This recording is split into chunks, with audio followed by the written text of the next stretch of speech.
네, 사람은 살아가면서 정말 많은 소식을 들으면서 살아갑니다. 저도 지난주 화요일에 정말 큰 소식을 듣게 되었는데요. 그것은 바로 이제 SNS 공동체를 떠나고 폴트 공동체로 가라라는 소식이었습니다. 과연 저는 이 소식을 처음 듣게 되었을 때 제 마음은 어떠했을까요? 이 소식은 저에게 기쁜 소식이었을까요? 아니면 나쁜 소식이었을까요? 처음에 제가 이 소식을 듣게 되었을 때는요, 정말 슬픈 소식이었습니다. 정들었던 SNS 공동체를 떠나야 한다라는 것이 저에게는 슬픔으로 다가왔었습니다. 그런데요, 지금 이 자리에 서 있는 이 순간에 그 소식은 저에게는 기쁜 소식이었습니다. 가라는 그 말씀 덕분에 제가 이곳에서 여러분과 함께 예배할 수 있기 때문이죠. 여러분에게는 이 소식이 어떤 소식이었습니까? 우리가 영화나 드라마를 보면 이제 제게 두 가지 소식이 있습니다. 첫 번째는 좋은 소식이고요. 두 번째는 나쁜 소식. 당신은 어떤 소식 먼저 듣고 싶습니까? 라는 대사를 듣곤 합니다. 그런데 가만히 생각해 보면 기쁜 소식과 나쁜 소식, 이게 실제로 존재하는 것일까? 원래부터 정해져 있던 것일까요? 아니면 그 소식을 누가 듣는가에 따라서 기쁜 소식이 되기도 하고 또 어떤 이에게는 나쁜 소식이 되기도 하는 걸까요? 사실 소식은 그냥 소식입니다. 그 자체로 중립적인 의미를 갖고 있는 것이죠. 예를 들어서 시험 결과가 발표됐을 때 합격자에게는 그 시험 결과가 좋은 소식, 기쁨의 소식일 것입니다. 그런데요, 불합격한 사람에게는 그 시험의 결과, 그것이 발표된 그날은 가장 무거운 하루가 될 것입니다. 합격자에게는 시험 결과가 기쁜 소식이지만 그 불합격한 사람에게는 슬픈 소식, 아쉬운 소식이다라는 것이죠. 그 소식을 듣는 사람이 어디에 서 있고 그 사람이 무엇을 붙잡고 있는가에 따라 그 소식의 온도가 달라지는 것입니다. 우리가 맞이하는 크리스마스도 사실 그런 것이죠. 크리스마스는 모두에게 같은 말입니다. 우리에게는 같은 캐롤이 울려 퍼지고요. 우리는 같은 트리를 보고요. 또 우리에게는 같은 불빛을 바라봅니다. 그리고 우리는 같이 메리 크리스마스라고 인사를 하죠. 그런데 우리 각자에게 느껴지는 그 크리스마스는 모두 다르다라는 것입니다. 어떤 이에게는 정말 따뜻한 크리스마스일 수도 있고요. 또 어떤 이에게는 기분이 안 좋은, 또 어떤 이에게는 외로운 크리스마스일 수 있다는 것이죠. 왜 그럴까요? 마찬가지로 그 크리스마스를 그 크리스마스를 맞이하는 그 사람이 어디에 서 있는가, 또 그리고 그 사람이 무엇을 붙잡고 있는가, 그것에 따라 그 크리스마스의 의미가 각자에게 다 다르게 느껴지는 것이죠.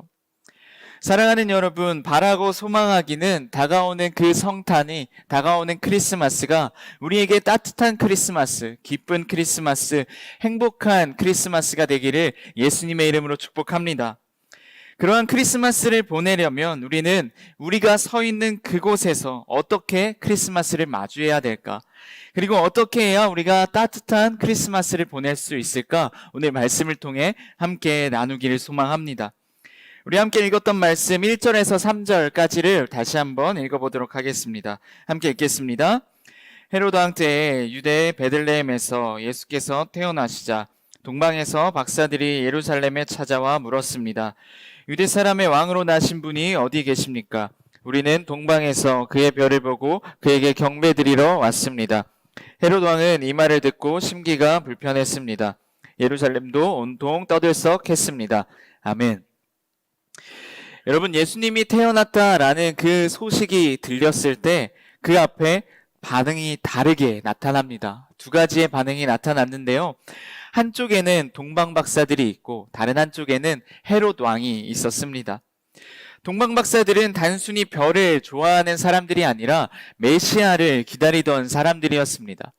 그래서 그들은 언약의 성취를 기다리던 사람들, 하나님이 오래전 하신 그 약속이 언젠간 반드시 이루어질 것이다 라고 믿던 사람들, 그리고 그 약속의 예언의 말씀을 붙들고 살아가던 사람들이었습니다. 특히 그들이 붙들고 있던 말씀은요, 민수기 24장 17절의 예언인데요. 한 별이 야곱에서 날 것이다 라는 말씀이었습니다. 이 말씀은 단순한 천문학적 예언이 아니라 메시아에 대한 약속이었습니다. 동방박사들은 그래서 이 말씀이 그냥 상징이 아니라 실제로 이루어질 것이다 라고 믿고 있었던 것이죠. 그래서 그들은 별을 구경한 것이 아니라 그 별을 기다리고 있었습니다. 그렇게 동방박사들은 오늘도 별을 기다리고 있는데 누가 봐도 특이한 별이 하늘에 뜬 것이죠.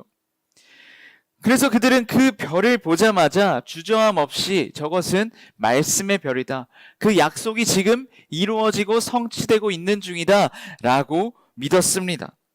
그래서 기다리던 메시아의 소식 앞에 기뻐하며 그 별을 따라 출발한 것이죠. 반면 헤롯은요, 로마의 지원을 받아서 왕이 된 사람입니다.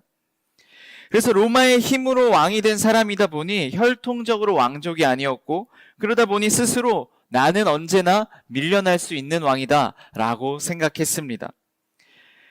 그러다 보니 이 불안은요, 결국 의심과 폭력으로 나타나게 되는데요.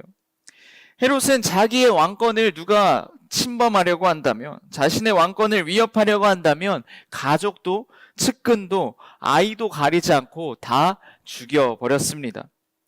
그래서 로마의 한 역사가는 이렇게 이야기합니다. 차라리 헤롯의 돼지가 되는 게 헤롯의 아들이 되는 것보다 낫다라고 말이죠. 헤롯은 유대 율법을 엄격하게 지켜서 돼지는 죽이지 않지만 자신의 친아들이 자신의 왕권을 위협한다면 그 아들도 서슴없이 죽인다라는 것을 이야기하는 것이죠. 이는 위선적인 헤롯의 성품과 그의 극단적인 잔인함을 보여주는 것입니다. 그 잔인한 헤롯에게 동방박사들이 나아가서 한 이야기가 무엇인가? 그것은 바로 이것인데요. 유대인의 왕으로 나신 분이 어디 있습니까? 이 말은 헤롯에게는 이렇게 들렸을 것입니다. 당신 말고 진짜 왕이 태어났습니다.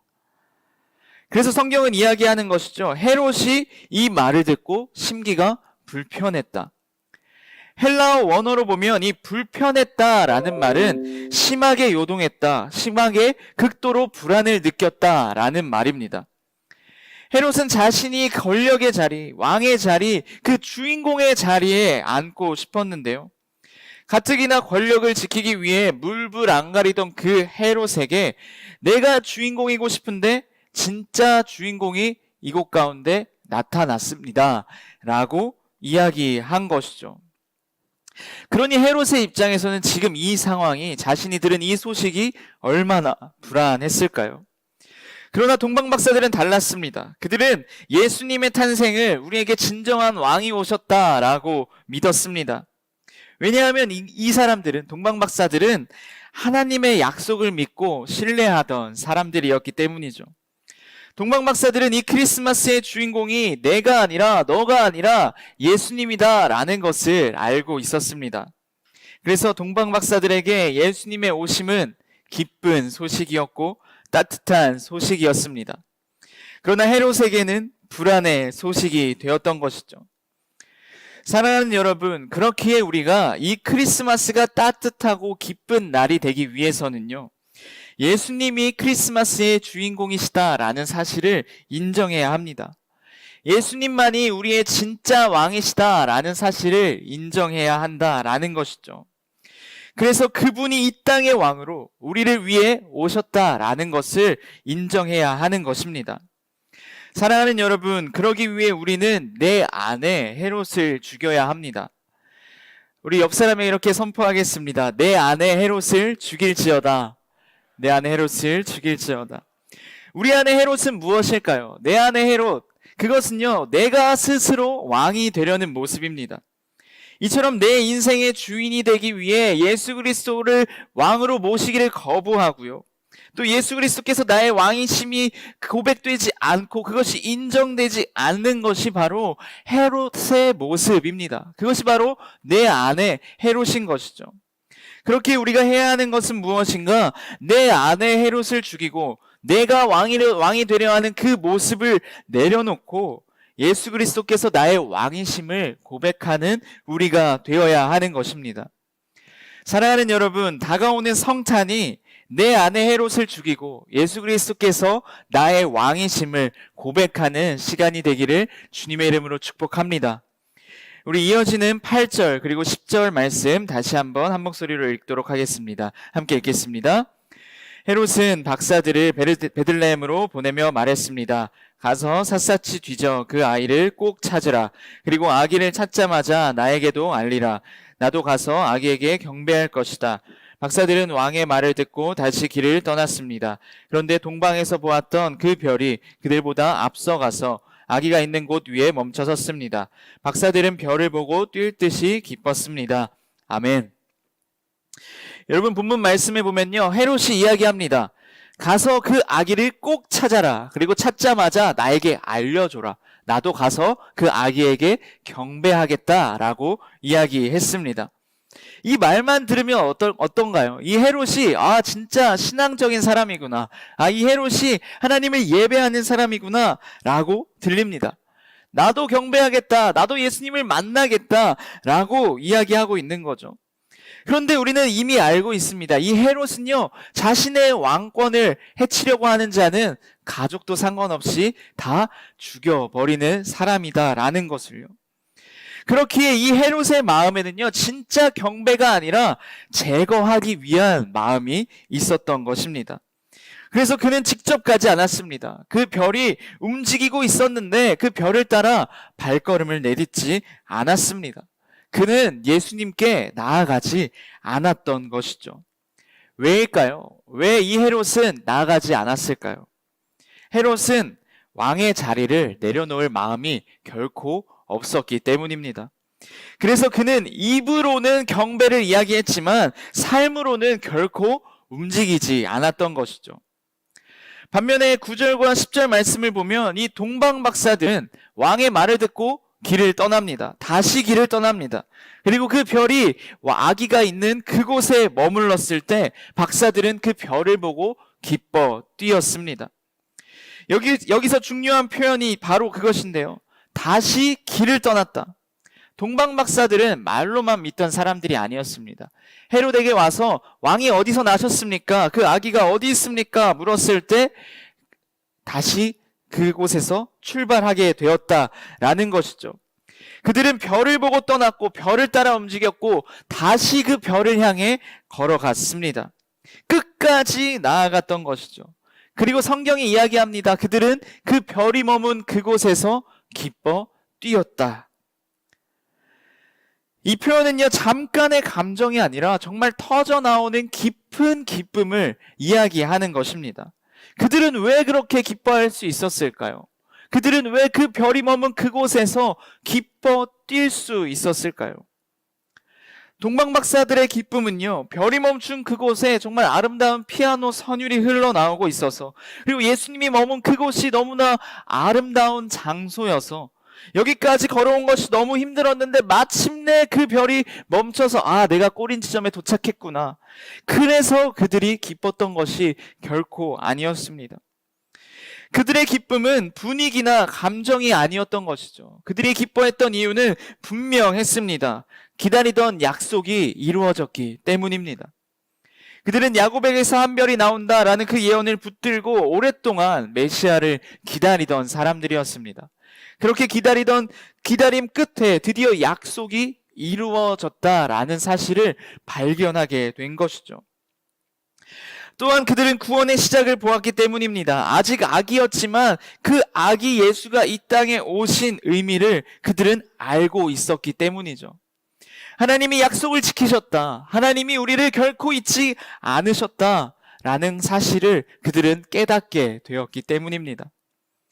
또 그들은 진짜 왕을 만났기 때문에, 자신의 인생을 다스릴 참된 왕을 만났기 때문에 그들은 기뻐할 수가 있었던 것이죠. 그렇다면 오늘 우리는 왜 이 크리스마스를 맞이하며 이 성탄을 맞이하며 기뻐해야 할까? 사랑하는 여러분, 우리는 동방 박사들보다 더 분명한 이유를 가진 사람들입니다. 동방박사들은 별을 따라가며 예수님을 보았다면 우리는 우리를 위해 십자가에 못 박혀 죽으신 그 십자가를 바라보며 우리는 예수님을 바라보게 됩니다. 예수님이 이 땅에 오신 이유는 분명합니다. 우리의 죄를 사하기 위해서, 나를 죽음에서 건지기 위해서, 그리고 나를 하나님의 자녀로 부르기 위해서 예수님이 이 땅 가운데 내려오신 것이죠. 그래서 성탄은요, 그 크리스마스는요, 우리가 그 구원의 기쁨을 다시 한번 붙드는 날인 것입니다. 사랑하는 여러분, 크리스마스가 나를 위해 이 땅에 오신 그 예수 그리스도로 인해 다시 기뻐하는 기쁨의 날이 되기를 주님의 이름으로 축복합니다. 우리 이어지는 11절, 12절 말씀을 다시 한번 읽어보도록 하겠습니다. 함께 읽겠습니다. 집으로 들어가 보니 아기가 그 어머니 마리아와 함께 있었습니다. 그들은 엎드려 아기에게 경배하고 보물함을 열어 황금과 유향과 몰약을 예물로 드렸습니다. 그리고 그들은 꿈속에서 헤롯에게 돌아가지 말라는 지시를 받고 다른 길을 통해 자기 나라로 돌아갔습니다. 아멘. 여러분, 이제 이 구원의 기쁨은요, 개인적인 감정으로 끝나지 않습니다. 예배로 시작되고 삶의 변화로 이어지고 마침내 전해져야 할 소식이 되는 것이죠. 이 동방박사들은요, 예수님을 보며 그 기쁨 앞에 그들이 먼저 한 것은 무엇이었을까요? 그들은 엎드려서 경배하는 것, 즉 예배를 먼저 올려드렸습니다. 그렇기에 구원의 기쁨을 아는 자, 그 구원의 기쁨을 누리는 자는 예배의 삶을 살아가야 합니다. 그리고 그들은 예물을 올려드렸는데요, 황금과 유향과 몰약을. 이것은 단순한 선물이 아니라 자기 삶에 가치 있는 것들을 내려놓는 선택이었습니다.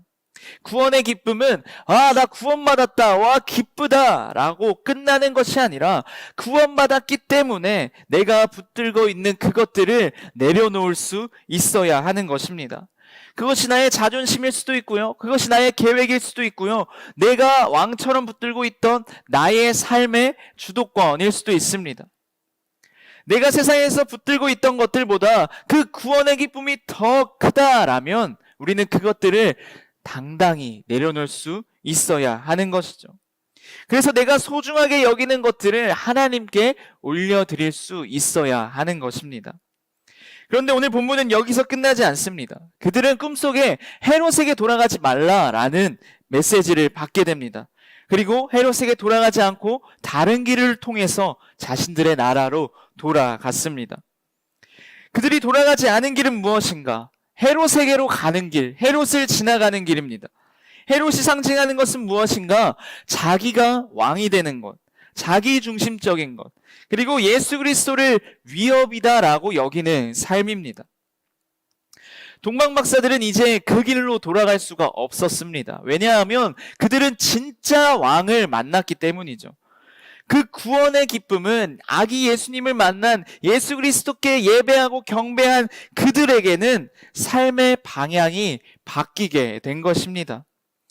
더 이상 그 기쁨을 알지 못하던 때로 돌아가는 것이 아니라 이제 새로운 삶을 살아가게 하는 것이죠. 그들은 이제 나 자신이 왕이라고 외치는 그 왕의 길로 걸어가는 것이 아니라 예수 그리스도를 높이는 길로 걸어갔습니다. 그렇게 그들은 변화된 채로 자신의 집을 향해서 나아가게 된 것이죠. 그리고 그들이 집에 돌아가 이제 그들은 어떤 모습으로 살아갔는가? 성경은 우리에게 자세히 안내해 주지는 않지만, 그러나 별을 따라갔던 그 박사들의 복귀에 사람들은 이제 몰려왔을 것입니다. 무슨 일이 있었습니까? 그 별을 따라갔는데 어떤 상황을 마주했습니까?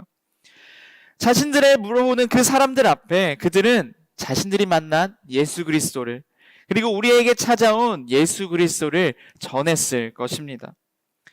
사랑하는 여러분, 성탄의 기쁨, 그리고 그 구원의 기쁨을 아는 우리는 어떻게 해야 할까요?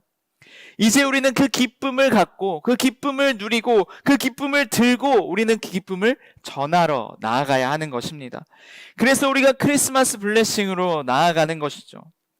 예수님의 오심을 기뻐하는 그 마음이 나의 입술에만 머물고 나의 마음에만 머무는 것이 아니라 기쁨을 필요로 하는 그곳으로 나아가 우리가 그곳에 기쁨을 전하고 예수 그리스도의 마음을 전해야 하는 것입니다. 성경은 그렇게 나아가는 우리의 발걸음이 아름답다라고 이야기합니다. 추운 겨울 누군가에게는 이 크리스마스가 차갑게 느껴질 수도 있습니다. 그러나 우리가 내딛는 그 작은 발걸음 하나하나가 그 겨울을 데우는 하나님의 손길이 될 수가 있는 것이죠. 우리 옆 사람에게 이렇게 선포하겠습니다. 예배의 삶을 살지어다. 변화된 삶을 살지어다. 전하는 삶을 살지어다. 사랑하는 여러분, 구원의 기쁨을 아는 자로 살아가는 우리가 되기를 소망합니다. 구원의 기쁨을 아는 사람은 예배의 삶을 살아가고요, 변화된 삶을 살아가고요, 이제 전하는 삶을 살아갈 것입니다. 말씀을 정리하겠습니다.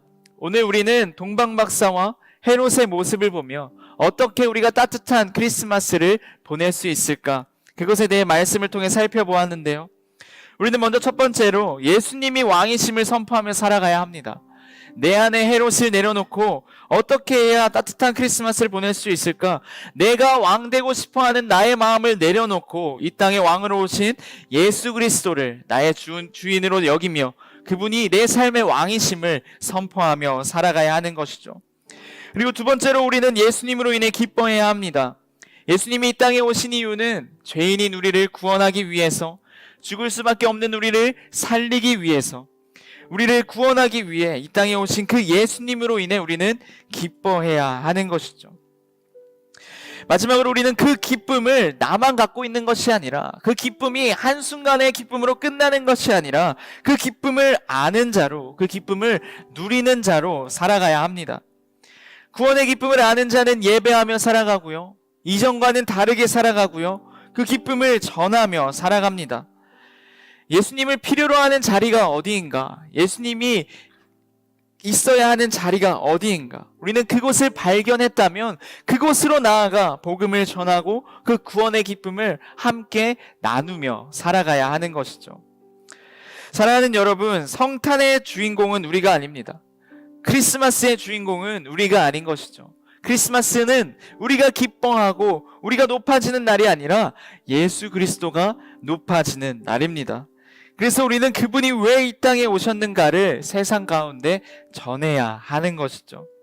사랑하는 여러분, 이번 성탄이 선물보다, 다른 어떤 크리와 분위기보다 예수님이 더 크게 기억되는 시간이 되기를 소망합니다.